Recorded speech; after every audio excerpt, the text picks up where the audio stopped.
125 para kay Tigre. May nakita tayong isang kabayong binabaan. Pero ba? Oo. Si business class. Binabaan? Business class, number 4 horse, binabaan ng kanyang rider. Si John Alvin Buse. Should take a good look on Vivere together with Jonathan Vasco Hernandez.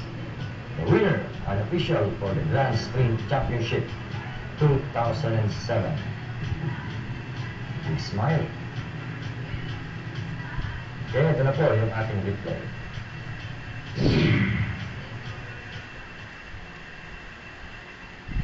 Horses out, it's uneven, Steven breaks, business class, fast to begin, moving up down the inside is nothing impossible. Vivere is racing in third alongside Royal Academy, Bumblebee and $1 Million. Approaching the fourth turn, business class by about 3/4 of a length, nothing impossible in second, moving up on the outside is Vivere, $1 Million remains in fourth, then followed by Royal Academy and number 5, that's Bumblebee. And it's still business class by about 3/4 of a length. Nothing impossible. Times are opening down on the inside.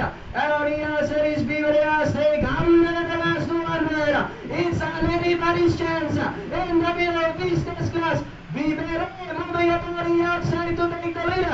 It's now Vivere and finally Vivere. Business class close between Bumblebee and nothing impossible. Then comes $1 Million and Royal Academy. At yan po ang mga